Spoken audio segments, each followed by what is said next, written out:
Seguimos en punto de partida, en esta coyuntura especial, dialogando con distintos interlocutores. Es el momento de hablar de un referente del mundo académico y científico, Oscar Vallejos, secretario general del gremio de los docentes universitarios. Oscar, ¿cómo estás? Buenas tardes. Hola, buenas tardes, Luis. Bueno, es una situación especial, decíamos, para el conjunto de la comunidad. ¿Cómo, a tu criterio, lo está viviendo el mundo académico y científico, los docentes en particular? Mira, nosotros dentro de la Universidad Litoral empezamos el cuatrimestre después de que el cuatrimestre iba a empezar en marzo. Lo empezamos recién el miércoles pasado, salvo los compañeros y las compañeras de preuniversitarios que, o sea, la escuela primaria, el nivel inicial y las escuelas secundarias de la UNL, que están trabajando desde el momento en que se interrumpieron las clases presenciales, porque esto marca una diferencia, me parece, de cualquier otra decisión de gobierno, y es que las clases se suspendieron de manera presencial, y esto marcó de alguna manera un sendero de cómo los docentes y las docentes teníamos que trabajar en este horizonte que la resolución del Ministerio de Educación de la Nación se había planteado. Esto claramente inicia el debate acerca de lo que se llama, o de lo que se está llamando virtualización, que sería cómo trabajar desde nuestras casas para sostener nuestras actividades docentes o académicas. Claro, en definitiva hay distintos estratos de la sociedad. Hay una parte muy importante de la comunidad, Oscar, que no tiene esta posibilidad que tenemos algunos. Por ejemplo, nosotros ahora estamos comunicados, pero hay un universo de trabajadores informales muy pronunciados, entre los cuales están también alumnos de la universidad, ¿no? Un tema para tener en cuenta.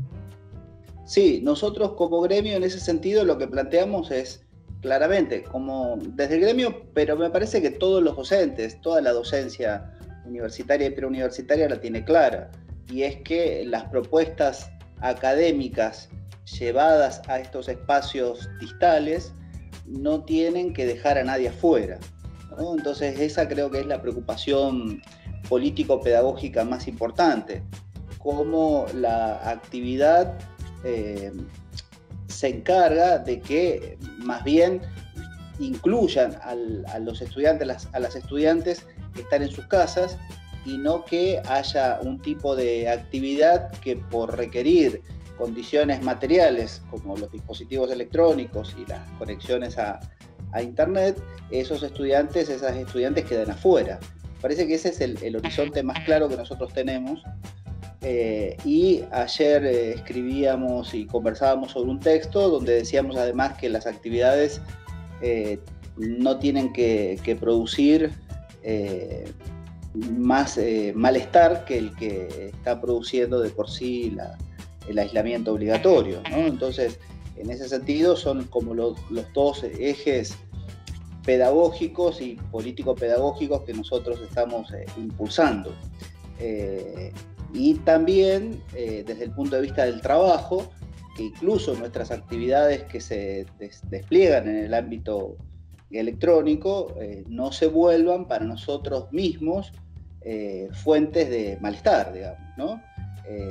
Yo usé una palabra que se usa en estos casos, que es la idea de trauma, digamos, ¿no? Estas son situaciones que producen traumas sociales, y que por lo tanto las actividades docentes tienen que ir a construir subjetividad y humanidad, y no ir a construir o agudizar situaciones traumáticas, ¿no? Me parece que esa es la cuestión político-pedagógica más relevante. Y estamos navegando y explorando ese mundo de manera bastante heterogénea. La experiencia no es igual.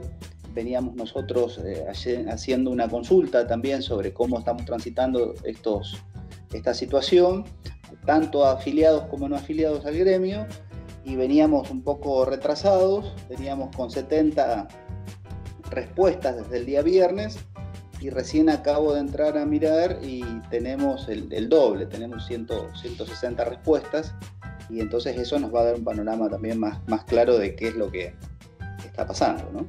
Claro. Es un momento signado por la pandemia, decíamos al comienzo de esta nota, donde de alguna manera, recién lo charlábamos con Raúl Civechi, otro referente en materia social, hablábamos de cómo el neoliberalismo está impactando, ¿no? O cómo ha generado distintas situaciones y la incapacidad manifiesta para resolver cuestiones de emergencia como esta pandemia, ¿no? Con un sentido democrático, digo, por lo menos. Mirá, la situación, todos sabemos lo que significa el neoliberalismo, todos hemos no solamente teorizado y aprendido a teorizar sobre el neoliberalismo, sino lo hemos aprendido en nuestros propios cuerpos. Eso me parece que hay que decirlo. Ahora, yo no tengo tan claro, desde el punto de vista intelectual, digo, que fuera del neoliberalismo también estemos en condiciones de gobernar lo que está pasando con la pandemia, ¿no? Entonces, tampoco hay que cargar las tintas. Yo creo que la situación, justamente, este momento extraordinario, hace que las formas de gobierno sobre lo social se pongan en tensión y se abra un proceso de experimentación también sobre lo que está sucediendo, ¿no? Por supuesto, nosotros desde el gremio y desde todas las organizaciones con las cuales nosotros construimos comunidad y posiciones comunes, siempre estamos planteando que nosotros necesitamos siempre sostener ámbitos democráticos. Por eso es que nosotros decimos hay que sostener el ámbito de las paritarias locales, hay que sostener los ámbitos de las paritarias nacionales con el Ministerio de Educación y la Secretaría de Políticas Universitarias, y sobre eso se va construyendo experiencia con ciertos horizontes, ¿no? Pero me parece que estamos aprendiendo sobre cómo se gobierna una situación en la que tenemos aislamiento obligatorio, ¿no? Esto me parece que es un elemento central y que ese aislamiento obligatorio está custodiado por las fuerzas de seguridad del Estado. Entonces, ahora, la pregunta que nosotros nos hacíamos es, ¿tenemos nosotros una respuesta mejor, una hipótesis diferente de que lo que se necesita es un aislamiento preventivo? Y la verdad es que no lo tenemos. Lo que sí tenemos formas alternativas es de plantear que todas las decisiones que se tomen sean decisiones que involucran a la mayor cantidad de actores sociales y actrices sociales para que las decisiones puedan custodiar, cuidar la vida de toda la población que, claro, que está aislada, digamos, ¿no? Y entonces en eso estamos ahí preocupados y preocupadas por cómo se va dando ese ámbito que yo llamo de manera categórica el ámbito de gobierno de la pandemia, ¿no? Entonces, el neoliberalismo es para nosotros el enemigo político, ¿no? Sin duda. Ahora, salido del neoliberalismo, yo no tengo experiencia, salvo las grandes pandemias, sobre cómo se gobernaba eso, ¿no? Y en una situación, me parece a mí también inédita, y es que el saber sobre el vector, como dicen los médicos, el vector que produce la enfermedad, se sabe con certeza cómo es, se sabe con certeza cómo es la estructura genética, pero también se sabe con certeza que no hay vacunas y que los medicamentos que están a disposición, ninguno tiene la eficacia probada. Y entonces sobre eso estamos viendo cómo nos organizamos como sociedad para poder salvar la vida. Es así, digamos. Sin duda. Más allá de esta es la mirada global, te lo estoy preguntando como dirigente sindical y estás hablando desde una perspectiva comunitaria global. Ahora, volviendo al terreno propio, Oscar, también qué gran desafío para los gremios, ¿no? Hablaste de democratización, ¿no? De la búsqueda constante de democracia social, política, donde los gremios han jugado un rol históricamente muy importante, cuando de alguna manera, entre comillas, te sacan la calle. Es todo un desafío para los gremios también tener capacidad de lobby para lograr esa situación de democracia plena, ¿no? Esa búsqueda de democracia. Ustedes vieron que yo siempre planteo cómo nos han enseñado a hacer política las compañeras travestis, las compañeras trans que han sacado la ley de identidad de género, ¿no? Entonces, yo creo que hay un clásico y es que la calle es la que nos da el pulso, pero las compañeras también nos han mostrado que gran parte de la actividad política es por la conversación, por los lobbies, por las relaciones de intercambio constante, y eso es lo que nosotros estamos haciendo como gremio en estas condiciones.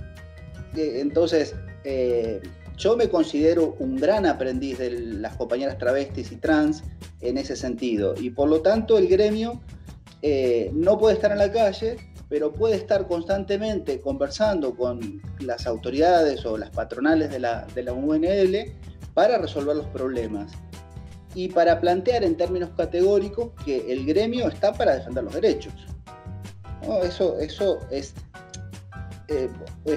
como decíamos, conversábamos y nosotros decíamos, bueno, en realidad eso no es una novedad. El gremio siempre está para defender los derechos. Ahora, lo que ocurre es que parece que el ámbito de los derechos se traslada a lo más básico, que es defender la salud y la vida, ¿cierto?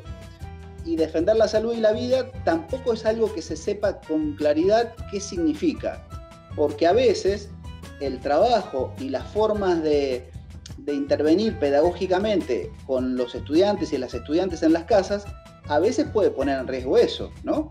Y entonces eso estamos ahí midiendo, corrigiendo todo el tiempo, y eso es también, en términos de salud, digo, una fuente de angustia de nuestro trabajo, ¿no? Entonces, esa me parece a mí que es una condición importante. El horizonte político nos da un faro, nos ilumina el camino, pero después ahí hay que construir casi cotidianamente lo que está en juego, digamos, ¿no? Hace un momento una compañera que es docente y es madre me decía, mirá, yo llevo mis aulas, los estudiantes, pero estoy agobiada por la situación de cómo voy a hacer con mi hija de la escuela primaria para resolver todo lo que nos están mandando. Y eso es para mí un agobio, una fuente de agobio total. Y entonces, si las compañeras que están produciendo esos materiales, etcétera, seguro que no están pensando en que su actividad lleva al agobio, ¿se entiende? Entonces, ese es el pulso de lo que hay que medir, ¿no? Y me parece que sobre eso buscar los equilibrios. Buscar los equilibrios, seguramente. Exactamente, porque es claro, hay que tener en cuenta que la desconexión de los niños y de los jóvenes con las prácticas del estudio, con la frecuentación del estudio, es totalmente negativa, ¿no? Pero al mismo tiempo, poner la vara del estudio demasiado alta hace que en la casa eso se transforme en un verdadero problema o en un verdadero conflicto. Tenemos innúmeros memes sobre cómo los niños y los jóvenes están resolviendo sus actividades, ¿no? Entonces, me parece que eso es lo que estamos aprendiendo.